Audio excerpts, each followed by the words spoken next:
मानस श्रृंखला में आज का विषय वाद। शब्द ब्रह्म है और वाक से सृष्टि होती है। सृष्टि को ही वाक सृष्टि कहते हैं। शब्द सृष्टि को भी वाक ही कहा जाता है। सृष्टि वाक लक्ष्मी का क्षेत्र है, शब्द वाक सरस्वती का। शब्द प्रयोग वाणी से होता है। वाणी को वाद कहते हैं। बोलना, उच्चारण करना, संकेत करना, वर्णन करना आदि सब वाद कहलाता है। वाद का अर्थ है संपूर्ण विभिन्नता लेकर देना। वाद शब्द के अनेक अर्थ है। वद से वाद बनता है। वाद से ही संवाद, विवाद, अभिवाद, परिवाद, प्रतिवाद, अपवाद, प्रवाद, उपवाद आदि शब्दों का सृजन होता है। आगे चलकर वाद के साथ ही संप्रवाद यानी क्रंदन, विसंवाद यानी असंगत, अनुवाद जैसे शब्दों का निर्माण हुआ। जीवन का प्रमुख अंश संप्रेषण होता है और उसके अधिकांश आयाम वाद में समाहित है। यहां तक कि वादन, वादक और अभिवादन भी इसी के स्वरूप विस्तार है। सभी संप्रेषण के माध्यम है। मूल में शून्य है, मौन है। सारे शब्द, सारी अभिव्यक्तियां मौन से ही निकलती है और मौन में ही लीन होती है। जीवन और मृत्यु के मध्य व्यक्ति वाक में अथवा वाद में ही जीता है। हमारी वर्णमाला भी ऐसे है तक होती है। सारा निर्माण, सारा सृष्टि क्रम इसी के मध्य चलता है। जो नियम सृष्टि के हैं वे ही वाक के नियम हैं जो वाद का संचालन करते हैं। वाद भी वाक की तरह परा, पश्यंती, मध्यमा और वैखरी आधारित होता है। शब्दों अथवा ध्वनि तरंगों पर आधारित होता है। जीवन के विस्तार क्रम में परा से वैखरी की ओर गमन करता है। संन्यास आश्रम में पहुंचकर व्यक्ति इसे फिर से वैखरी से परा की ओर ले जाने का अभ्यास करता है। जीवन में वह भारी संसार के साथ संप्रेषण करता है। अंतिम वर्षों में स्वयं के साथ संयोग करना चाहता है। स्वयं से स्वयं का योग। वाद के सभी स्वरूपों को एक एक करके छोड़ता जाता है, फिर से मौन में स्थिति प्राप्त करता है।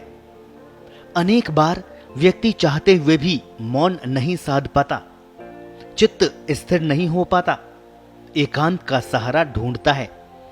यहां भारी वाद नहीं रहता, किंतु भीतर का व्यापार तेज होता जान पड़ता है। मन को नियंत्रित नहीं कर पाता।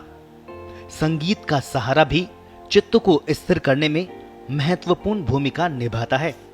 संगीत की ध्वनि तरंगे भी शब्द वाक का ही परिवर्तित रूप है। व्यक्ति संगीत को मन में दोहराता है, खुद ही बोलता है, खुद ही सुनता है। वाद का ही कार्य चलता है। अन्य विचारों से मुक्ति मिल जाती है।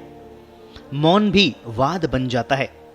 जब व्यक्ति स्वयं से बात करता है तो मध्यमा में वाद होता है, स्वयं से संवाद होता है। अपने ही विचारों का प्रतिवाद भी सुनाई देता है। अपवाद भी रहता है। क्रिया की प्रतिक्रिया भी होती है। इच्छाएं भी होती है और अपेक्षाएं भी। सभी तरंगों के रूप में रहते हैं। तरंगों का एक जाल बन जाता है। उनमें टकराहट चलती है। जो दृढ़ संकल्प वाली होती है वही बची रहती है। जब मन शांत हो जाता है तो तरंगे भी बैठने लगती है। मन और गहरे में प्रवेश करता है। शब्द लुप्त हो जाते हैं। सारा संप्रेषण व्यक्ति देखता है, समझता है। वाद, विवाद, प्रतिवाद, संवाद आदि सब समाप्त हो जाते हैं।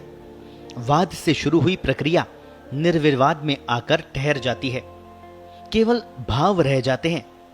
वाद की तरंगे ही भाव में परिणत हो जाती है। ध्वनि तरंगे शब्दों के भीतर के ज्ञान में उतर जाती है। अर्थ और ज्ञान भी अलग अलग जान पड़ते हैं। शब्द शरीर है, अर्थ प्राण है, तो ज्ञान मन है। किसी के शब्द के अर्थ अनेक हो सकते हैं। हर अर्थ के साथ उसका ज्ञान जुड़ा रहता है। शब्द को पकड़कर ज्ञान तक पहुंचना ही वाद का मूल उद्देश्य होता है। ज्ञान प्रकाश है। इसी से शब्द प्रकाशित रहता है। यह मूल अभिव्यक्ति है, ध्यान की स्थिति है। दहराकाश में ध्वनि लीन हो गई, वाद ठहर गया। यात्रा तो अब भी पूरी नहीं हुई। यहां व्यक्ति का संवाद स्वयं से बना रहता है या इष्ट से, चित्रात्मक और भावनात्मक। ध्वनि यहीं से बिंदु भाव में परिवर्तित होती है, परा का मार्ग लेती है। परा से शुरू होकर ध्वनि वाद बनती है और वाद ही आगे चलकर परा रूप में पहुंच जाता है। यही लय और प्रलय का सिद्धांत भी है।